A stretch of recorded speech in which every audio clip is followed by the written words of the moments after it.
श्रीमद् भगवद गीता यथारूप अध्याय 11 श्लोक संख्या 43।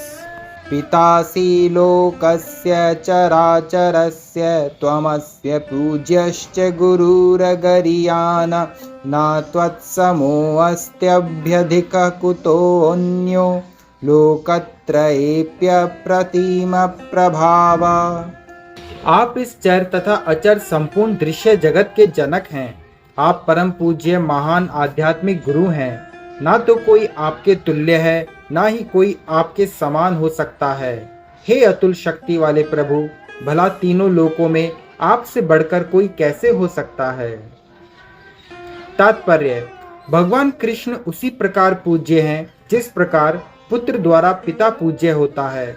वे गुरु हैं क्योंकि सर्वप्रथम उन्हीं ने ब्रह्मा को वेदों का उपदेश दिया और इस समय वे अर्जुन को भी भगवत गीता का उपदेश दे रहे हैं। अतः वे आदि गुरु हैं और इस समय किसी भी प्रामाणिक गुरु को कृष्ण से प्रारंभ होने वाली गुरु परंपरा का वंशज होना चाहिए। कृष्ण का प्रतिनिधि हुए बिना कोई ना तो शिक्षक और ना आध्यात्मिक विषयों का गुरु हो सकता है। भगवान को सभी प्रकार से नमस्कार किया जा रहा है। उनकी महानता अपरिमेय है। कोई भी भगवान कृष्ण से बढ़कर नहीं, क्योंकि इस लोक में या वैकुंठ लोक में कृष्ण के समान या उनसे बड़ा कोई नहीं है। सभी लोग उनसे निम्न हैं, कोई उनको पार नहीं कर सकता। श्वेताश्वतर उपनिषद में कहा गया है, ना तस्य कार्यं करणं च विद्यते ना तत्समश्चाभ्य अधिकश्च दृश्यते। भगवान कृष्ण के भी सामान्य व्यक्ति की तरह इंद्रियां तथा शरीर है, किंतु उनके लिए अपनी इंद्रियों, अपने शरीर, अपने मन तथा स्वयं में कोई अंतर नहीं रहता। जो लोग मूर्ख हैं वे कहते हैं कि कृष्ण अपने आत्मा, मन, हृदय तथा अन्य प्रत्येक वस्तु से भिन्न हैं। कृष्ण तो परम हैं, अतः उनके कार्य तथा शक्तियां भी सर्वश्रेष्ठ हैं। यह भी कहा जाता है कि यद्यपि हमारे समान उनकी इंद्रियां नहीं हैं, तो भी वे सारे इंद्रिय कार्य करते हैं। अतः उनकी इंद्रियां ना तो सीमित है, ना ही अपूर्ण है। ना तो कोई उनसे बढ़कर है, ना उनके तुल्य कोई है। सभी लोग उनसे घटकर हैं।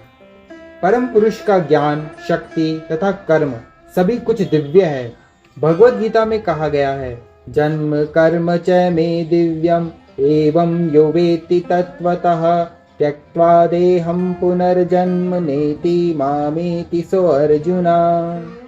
जो कोई कृष्ण के दिव्य शरीर, कर्म तथा पूर्णता को जान लेता है, वह इस शरीर को छोड़ने के बाद उनके धाम को जाता है और फिर इस दुखमय संसार में वापस नहीं आता। अतः मनुष्य को जान लेना चाहिए कि कृष्ण के कार्य अन्यों से भिन्न होते हैं।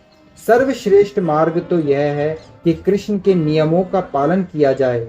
इससे मनुष्य सिद्ध बनेगा।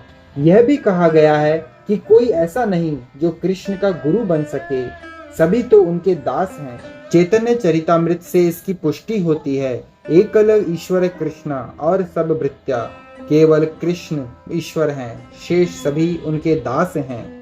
प्रत्येक व्यक्ति उनके आदेश का पालन करता है, कोई ऐसा नहीं जो उनके आदेश का उल्लंघन कर सके। प्रत्येक व्यक्ति उनकी अध्यक्षता में होने के कारण उनके निर्देश के अनुसार कार्य करता है। जैसा कि ब्रह्म संहिता में कहा गया है कि वे समस्त कारणों के कारण हैं। हरे कृष्ण।